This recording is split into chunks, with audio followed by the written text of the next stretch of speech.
If you are a fan of sports or if you watch any type of ESPN, you saw the altercation at the end of the Michigan-Wisconsin game. I do believe, Katie, I know you're in the chat. I think they did come down with a suspension of some sort. Did they? On Juwan Howard. I'm not sure. I was reading something right before we went on here, so I'm not sure if they did officially come down with it, but I believe they did.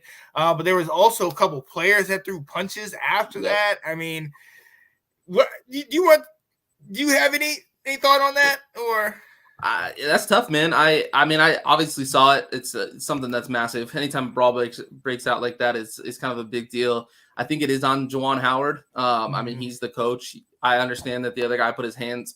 I mean, he put his hands on him. Juwan Howard said something, obviously, pulls his mask down and says something to him, and then the dude kind of is like, "Hey, you're not just gonna say that and walk by," almost, and kind of puts his hand on his stomach-ish area. But then my thing is, if that's the guy you're mad at, he actually hit another guy. Right. So it's not like that's the guy that put hands on him and then he hit him. He hit a different guy. So, and I mean, I know things get heated and stuff, and obviously they were both talking because the other coach, you can see clearly is saying something back to Juwan, but it's tough in that situation because you're heated. You just lost a big game, but you're the role model. You're supposed to set the example. So I think he's going to get hammered for sure. Obviously, it looks like that he has.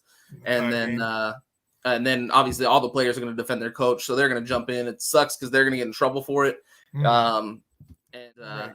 It's just an unfortunate situation that I think Juwan Howard's going to take the brunt of it. Yeah.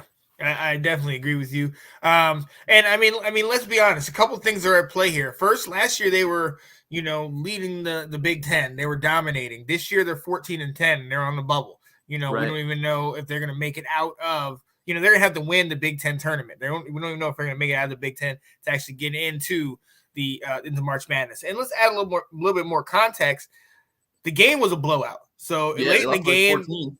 Yeah, it was like a 14-point lead, but with 30 seconds left, the Wisconsin coach called a timeout. So obviously, a lot of people say whatever, however they feel about that.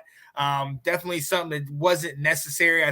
Yeah, it's unethical. It's not. It's not illegal. It's not like you can't do that or whatever. It's just you shouldn't. Because it's disrespectful is what it is, right. And so obviously that's what he was mad about. But being disrespectful never lead to that. It's still not ever an excuse to act in the way that he did. And as for that other guy, because for me personally, because my first thought is just go by him. Just go by him. And he kind of stopped him. Then that other guy came in there and said, what he said. And see, at that point, Juwan Howard had actually kind of backed out. And then he kind of came back into it. And I was like, man, that's why it looks bad on him, because he was getting pushed back and people are pushing him back. And it sucks because, they're doing handshakes. So everybody's right there. There's just so many people if one thing pops off, you can't tell who's pushing what and who's doing nothing. Right. And he's getting pushed back, and then him coming forward to throw that right hand. It was open hand, so it's not like a full-on punch, but still, obviously, hits the dude in the face. So it's you got to absolutely set the example for your kids that that's not what you're supposed to do, because as soon as you throw it, then all the kids think it's cool, and then it's game on. Because if I'm the Wisconsin's player and I see your coach hit my coach, now I need to defend my guy, and I'm going at you. And so it's not.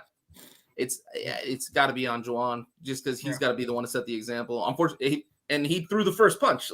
I get he got his hand put on him, but he said something. Talking's talking. As soon as you throw something, that's when it escalates, and he was the one to throw something first. So absolutely. Anthony said, nail on the head. Sid, got to keep your cool as a coach. Absolutely, and unfortunately, history kind of doesn't play in his favor. He had a situation like this a year ago, where he kind of got into a mini little altercation with one of the other coaches. So he's been through this before. And when you have stuff like this, obviously the immediate reaction is, oh, here we go again. And, and they totally overlook how well he's done.